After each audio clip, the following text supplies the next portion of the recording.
mayors, okay, dog catchers, all can be naturalized citizens. I see. And if you renounce, for example, your citizenship, can you apply again for citizenship after renouncing?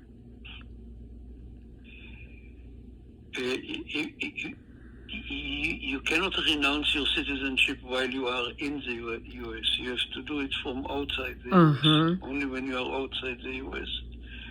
And then it will depend on the circumstances. It is very, very difficult to answer this question. Yes. In a theoretical manner. Right. Because there is a certain official, not mentioning, of course, the government, but to be appointed in the cabinet, but apparently found out that he was a U.S. citizen, and so he said that he already renounced it. So people were wondering, perhaps they say, oh, maybe after some years of assignment, he will be applying again for citizenship. So that's something that, can it be just done in, convenience? No, he cannot apply directly for citizenship. He must apply again for his green card, I guess. Wow. That's a process. That's right. Well, anyway, complicated questions, you can call Attorney Golan at 213-383-3222. An additional question with regards to visiting. Now, this intending applicant for a B1, B2 visa apparently has a brother who is in Canada and also would like to visit his brother. Now, would you advise, what is better? Should he apply for a Canadian visa before applying for the U.S. visa? Will this affect his application for a U.S. visa? What is the situation? It would probably be advisable to apply for the Canadian visa first. I see. Why is that, Attorney Golan? Because this may convince the consul that he does not intend to stay in the United States. Oh, I see. That's a good explanation. I see. That's something that perhaps they can consider, because he really would like to visit his brother, because he's been there, he's a resident, I think, of Canada, and so would like to visit at the same time visiting the United States. Well, there you are. These are questions about tourist visas. I'm sure there are many other questions that will arise after this explanation.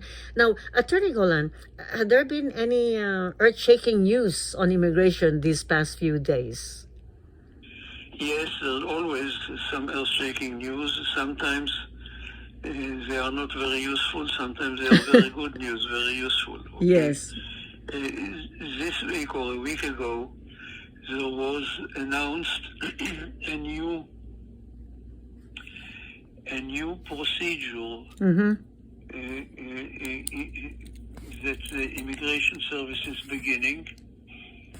And it is really a revival of an old procedure that was used at least in the year 2000, sort of, and it is called parole for family reunification.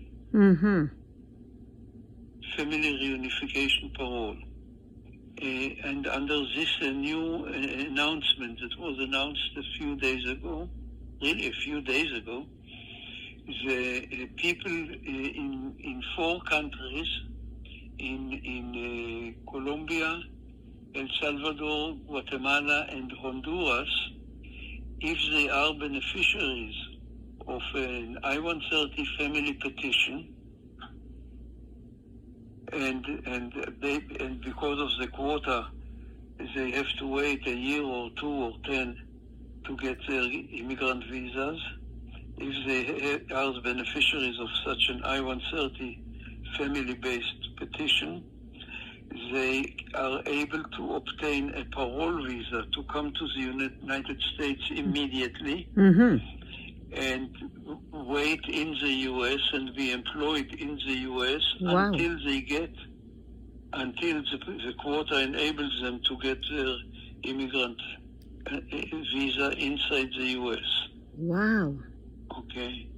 This is a big step, and it was available for a short time in the year 2000 or 2001.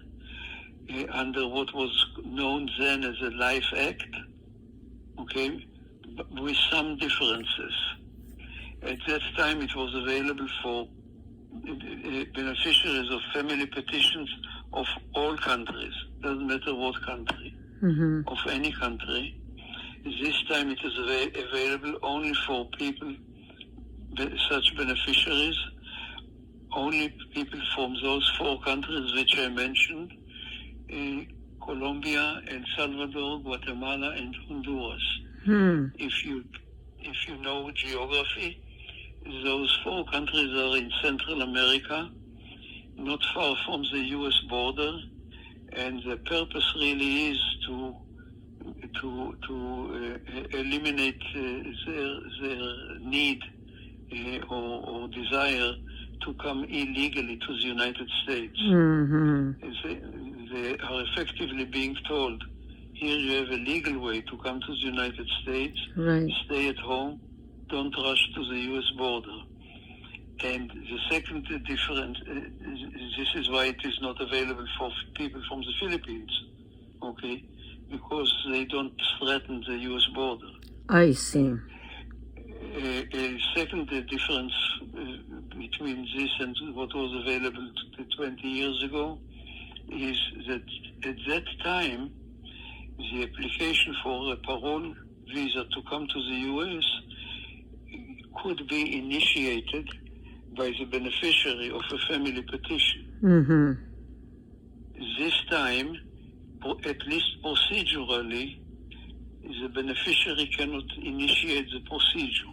I see. If you sit in Colombia and have a petition by your American citizen brother, okay, you cannot now go to the American embassy and request a parole visa.